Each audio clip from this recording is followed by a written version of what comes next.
Hello! In the following video, you will be introduced to the concept of integrating speaking and listening in a lesson. Have you ever realized that your students practice a lot more listening than speaking in your lessons? Who does most of the talking in the classroom? We do, the teachers. It is very common to observe that the activities we plan do not focus heavily on interaction. So it is especially important to create more opportunities to interact and communicate in the classroom. So the question is, how can listening and speaking skills be integrated in the lesson to achieve effective communication? Let's review some important information. Listening is one of the 4 basic language skills. When we listen to a message, we receive language through our ears. We identify sounds of speech, and we process them into words or into sentences. Speaking is also an important language skill. It has been defined as one of the 4 macro skills necessary for effective communication. It is also a social skill because more than one person interacts when getting messages across. Activities that integrate listening and speaking skills.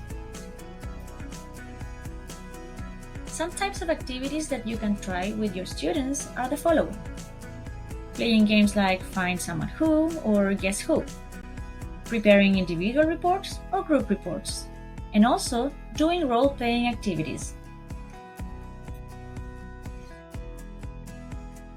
You can also use debates, interviews, icebreakers, and spelling contests. How do we integrate listening and speaking? One way to solve the problem is by doing an information gap activity in your lesson.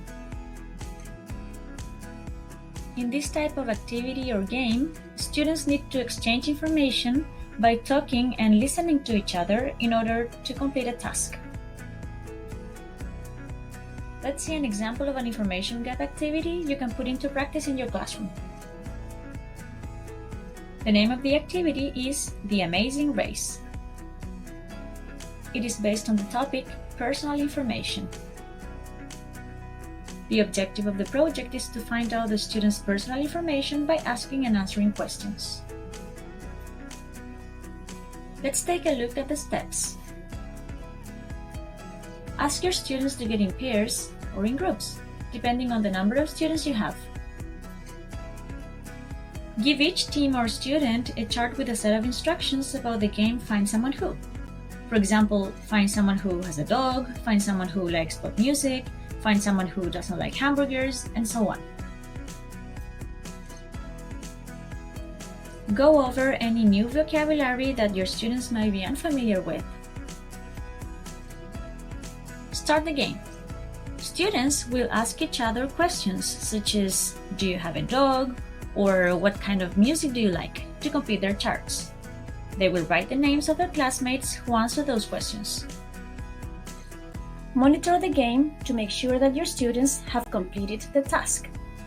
The team or student who finishes first completing the chart must go and tell the teacher that they are ready. Finally, give a prize to the winning team.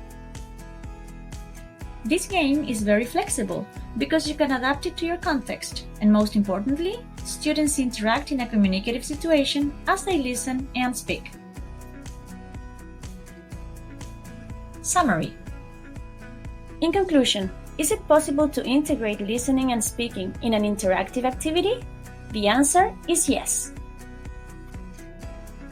Keep in mind the following ideas.